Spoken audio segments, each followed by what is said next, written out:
আপনার নিজের বাড়ির জন্য জায়গা বায়না করলেন, জমিনে ফসল ফলানোর জন্য জায়গা বায়না করলেন, আপনার নকল বাড়ির জন্য কত, কিন্তু আসল বাড়ির বায়না তো করা দরকার। বাবা, আসল বাড়ি কি? বলেন না, আসল বাড়ি কি? আসল বাড়ির বায়না আমরা করতে চাই না।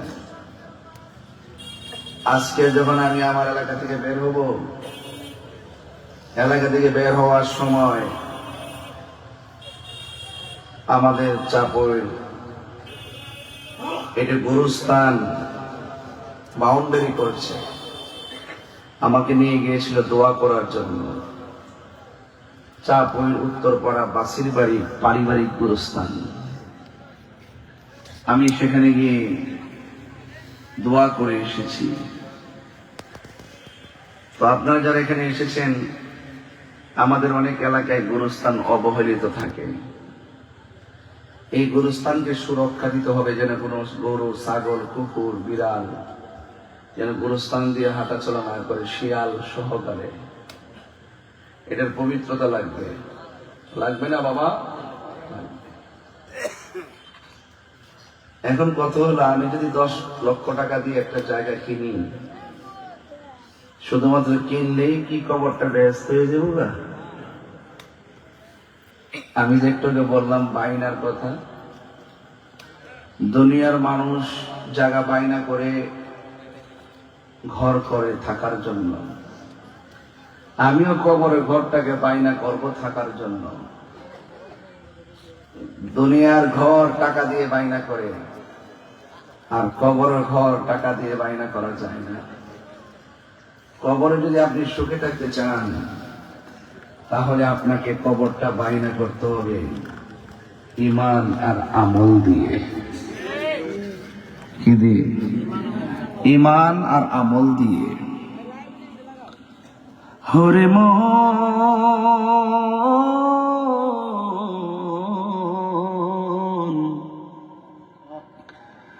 গুরুস্থানের একটু মাটি বাইনা করে রাখ রে, এখনই তো আসতে পারে চলে যাওয়া।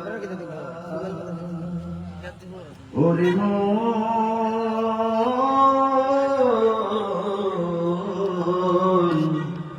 গুরুস্থানের একটু মাটি বাইনা করে রাখ রে, এখনই তোর আসতে পারে চলে যাওয়াটা। কাঁদিস না মন শিশুর মতো, এমনই তো হয়। এই তো জীবন অন্যের দেয়া, তোর তো জীবন নয় রে, তোর তো জীবন নয়। কাঁদিস না মন শিশুর মতো, এমনই তো হয়। এই তো জীবন অন্যের দেয়া, তোর তো জীবন নয় রে, তোর তো জীবন নয়। খাঁচার ভিতর প্রাণের ময়না, চিরদিন আপন রইলা। খাঁচার ভিতর প্রাণের ময়না, চিরদিন আপন রইলা। হঠাৎ করে পালিয়ে যাবে, একটু পেলে ফাঁকে রে, গুরুস্থানের একটু মাটি বাইনা করে রাখ রে, এখনই তোর আসতে পারে চলে যাওয়ার ডাক। ওরে মন,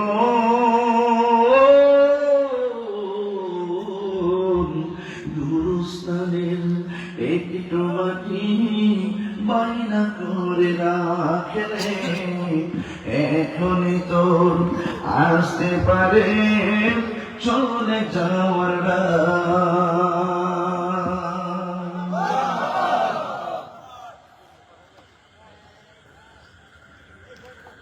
পদ্মা নদীর পরে দৌলত দিয়ে ফেরি কাটে, বাসটা এভাবে ঢুকে আস্তে করে নদীতে পড়ে গেল। মা দুঃখিনী তার সন্তানটাকে জানালা দিয়ে বের করে দিল।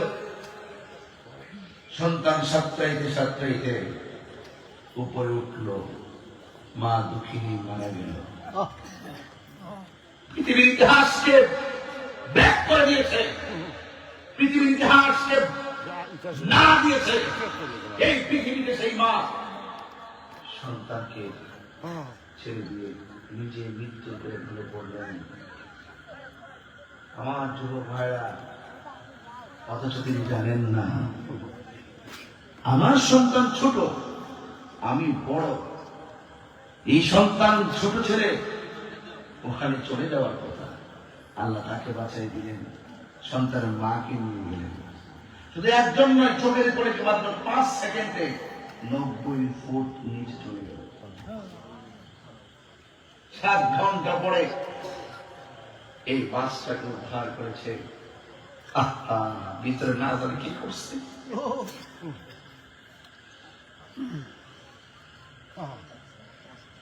কি জানে চিল্লাইলো। পানির নিচে তো যদি বাস উল্টন খায়, দিক হারাই ফেলে। এমনি তো স্বাভাবিক ডুব দিয়ে বোঝা যাবে উপর ওঠাটা। যখন আপনি এলোমেলো করে যাবেন, তখন কোন দিকে উপর, কোন দিকে নিচ, কোন দিকে ডান, কোন দিকে বাম, এটা বোঝা যায় না বাবা। বলুন, পানির নিচে ধান গেল, সেখানেও আজরাইল গেল কি গেল না? বলেন না গেল? গেল কি গেল না? তার মানে বোঝা গেল 7 সমুদ্র 13 নদী নিচেও যদি চলে যান, আর ওখানে যদি আপনার হায়াত শেষ লেখা থাকে, সেখানে যেই ফেরেশতা চলে যাবে, বলুন সেই ফেরেশতার নাম কি? আর বলে করে বলুন।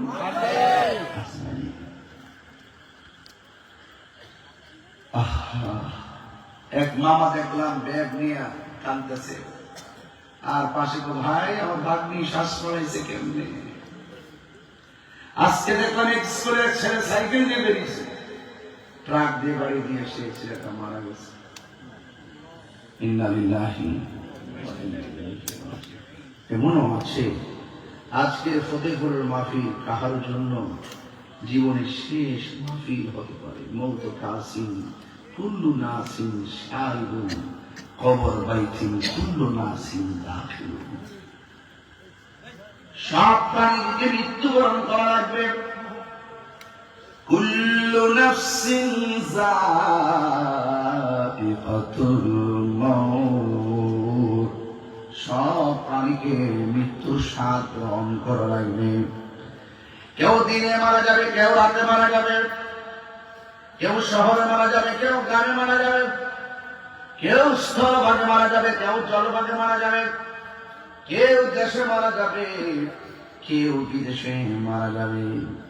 অনেকে বলে লোকটা কেন বিদেশ গেল, থেকে পরে মারা গেল, বাড়িতে থাকলে বিপদটা আসতো না। আমি বলি না, তুমি ভুল বলেছ। বিদেশে তার মৃত্যু লেখা আছে। আল্লাহ পাসপোর্ট লাগায়া, ভিসা লাগায়া, প্লেনে উঠাইয়া, বিদেশ পৌঁছাইয়া, ছাদের উপর তোলাইয়া, নিচে ফালাইয়া সেল পাঠাইছে। তার মন যেইভাবে লেখা আছে, বাঁচার কোন রাস্তা নাই।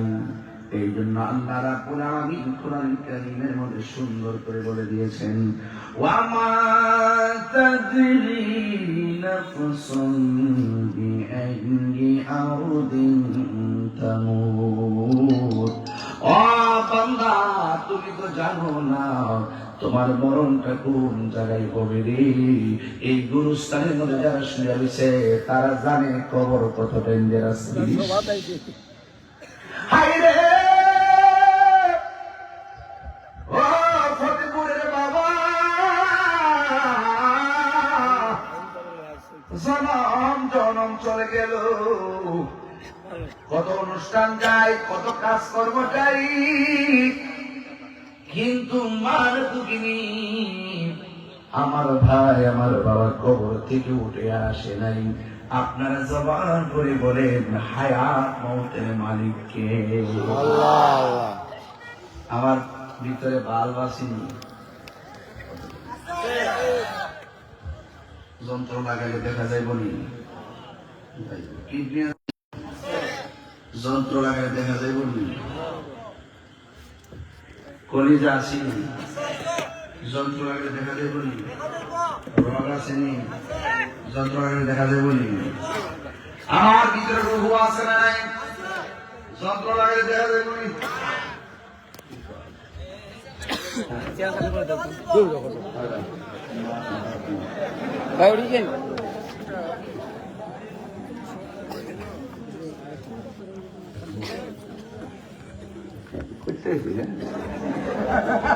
পাগলা বুকের মধ্যে বাঘ লাগাইছে, তোরা দেখে আমার দৌড়ি করতেছে। এটা রুহ দেয় না, তরটা দেওয়া যাবে আর কি।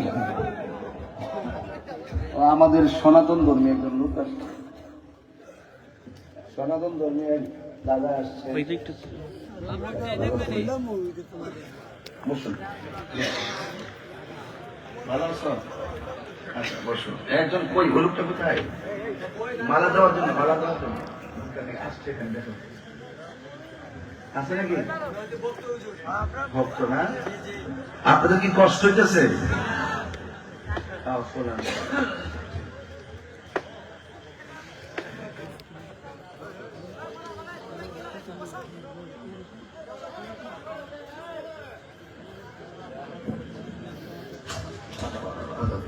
তার নাম হলো রাজীব দাস।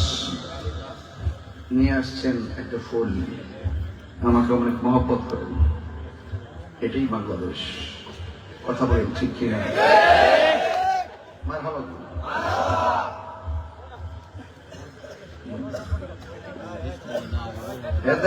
বলে দেখা যাবে কোন মেডিকেলে পরীক্ষা করেছে, মেডিকেলের নাম প্রপার বলা। হ্যাঁ, আল্লাহ আকবার বানাকে লেখা। আল্লাহু আকবার যখন বলেন ইয়া রাসূলুল্লাহ। একটা মিনিট আচ্ছা বেতো পৌঁছি পাখি কেমনে আসে যায়।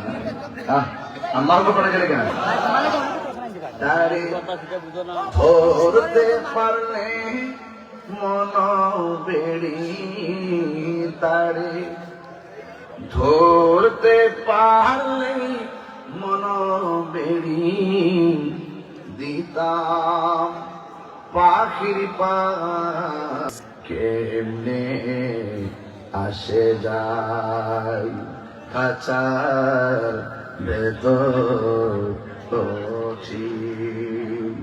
পাখি কেমনে আসে যায়। কথা বলেন ঠিক কিনা? পাখিটা কি দেখা যায় নাকি? কথা না। পাখিটা কি দেখা যায়, ধরা যায়, ছোঁয়া যায়? মন তৈরি খাঁচার আসে, খাঁচা যে তোর কাঁচা বাসে। কি বলে, কি কন? ঠিক আছে, কথা বলেন। খুব মনোযোগ দিতে হবে। আমি কিন্তু ওই রকম বক্তা না যার কান দেব সাপ নিয়ে আদবের খেলাফ করবেন। আমি চোখের ভাষায় ভালোবাসতে জানি, চোখের ভাষায় শাসন করতে জানি। আর আমাদের মসজিদের বারান্দায় সেই খাট আসরা নাই। একবার তাকায় কি ভিতরটা নাড়া যায় না যে এই পালকি তো আমাকে বহন করে যাবে। কথা বলেন না কেন? ঠিক কিনা বলেন? সাবধান। এই জন্য আমি বলছিলাম কথাগুলো আমাকে ধীরে ধীরে বলতে হবে, তাড়াহুড়া করা যাবে না। মন তুই রইলি খাঁচার আসে, খাঁচা যে তোর কাঁচা বাসে। কোন দিন খাঁচা পড়বে খসে, কোন দিন খাঁচা পড়বে খসে। পাগল কেঁদে কয় কেমনে আসে যায় কাঁচার ভেতর পৌঁছি। পাখি কেমনে আসে যায় আট কুঠুরি নয় দরজা, মধ্যে মধ্যে জরকা কাটা। আল্লাহ আকবার জোরে কন্যা কেন? আমি বলেছিলাম কবরে বাস আছে না নাই? আরে আমার দেহ পচার আগে